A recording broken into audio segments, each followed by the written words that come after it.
Fillon nga ndryshimet kushtetuese, nga ligji për referendumet, nga sistemi zgjedhor dhe gjithçka që vjen me të ndarje administrative.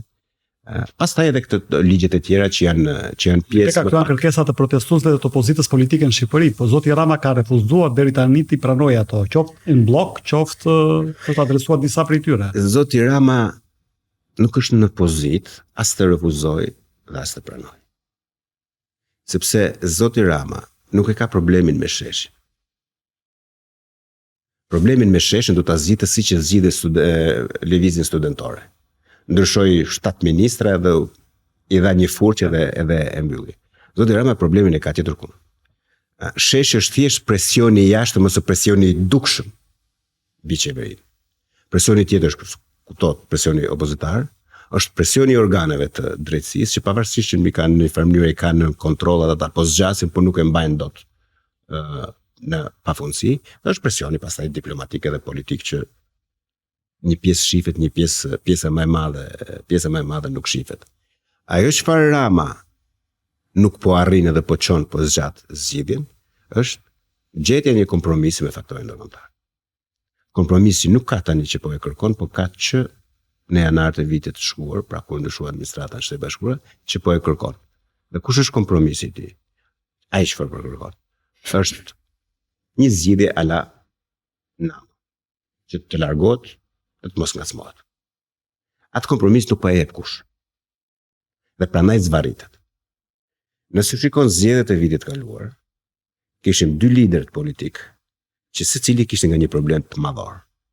Kishim Sali Berishin që kishte non grata në një anë dhe futim fushat, duke qenë i sanksionuar, dhe kishte Edi Rama që ishte i fuqishëm, por që e dinte që krisja e madhe ka ndodhur dhe kërkonte një marrëveshje. Në fushatën e vjeçme, as Rama dhe as Berisha nuk arritën dot ato çfarë kërkonin. Berisha nuk e arriti dot non gratën, Rama nuk e arriti dot këtë marrëveshje për të larguar paqësisht. Ndodhi. Luftuan të dy marrëmet e veta. Rama kishte alterime e rënd dhe nxori atë rezultat që nxori, duke përdorur gjithë mekanizmat. Paratë shtetërore, presionet, patronazhistët, grupet e krimit organizuar, manipulimin, vjedhjen, gjithë mekanizmat.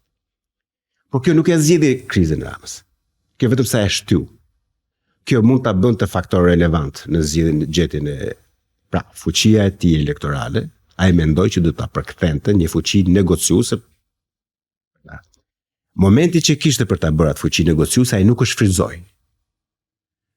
Në fund vitit kaluar kur u udhër arresti për Belinda Ballukun. Aty ishte momenti i artë i tij për ta arritur këtë marrëveshje që ta përdorte rastin e Belinda Ballukut për t'u larguar edhe vetë, në farë mënyrë, por nuk e afruan prapë marrëveshjen. Dhe kriza vazhdoi edhe u zgjat. Ku erdhi puna pastaj në pranverën e këtij viti tek përplasja me Bashkimin Evropian, po prapë për Belinda Ballukun, Rama qëndroi fort sepse nuk kishte marrëveshje. Kur filluan protestat, që nuk e priste askush, as Rama nuk e priste vetë, kur filluan protestat,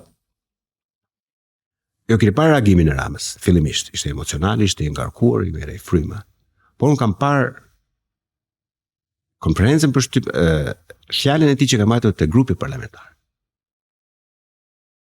Dhe ai përdori fjalë kod aty. Sheshi tha kërkon marrëveshje tha. Po unë nuk kam parë tha marrëveshje tha. Të na sjellin tha. Po ajo marrëveshje tha s'ka për të ardhur kurrë. Nuk po i referoj sheshit. Po referoj asaj marrëveshje të cilin kishte një vit e gjys. Një vit e gjysmë që e priste. Ai po mundot ta zgjas zgjidhjen e krizës. Atyre të vetë vull thot do përdor modelin serb. Siç përdori presidenti serb me protestat e studentëve, shtiu një vit e gjys duke zvarrit, me mendjen që do vinë pushimet e verës dhe do kalohet në vjeshtë dhe do harrohet ose do dalin ndonjë krizë tjetër. Por kjo është për të ndejtë këtu. Sepse nuk është vetëm protesta mekanizmi i presionit. Protesta është një nga mekanizmat e presionit. Herët avon, në mos në korrik, në shtator, këti do i vinë kërkesat për arrestimin e Belinda Ballukut. Do i vinë kërkesat për arrestimin edhe të ministrave tjerë, edhe të zyrtarëve tjerë të lartë. Dhe do duhet të përballet po prap me të njëjtën krizë të cilën ai kujtoi që është mangu Por pranverë. Vizemi në fund të emisionit për të rikthyer fillimit të diskutimit ton. A ishte kjo vizitë në Ankara një rikonfirmim apo një legjitimim ose kërkim i rilegjitimimit nga ana e zotit Rama dhe mundësia e samitit për vitin që vjen, gjë që na konfirmoi vetëm zoti Rama se s'kemi parë konfirmim nga NATO?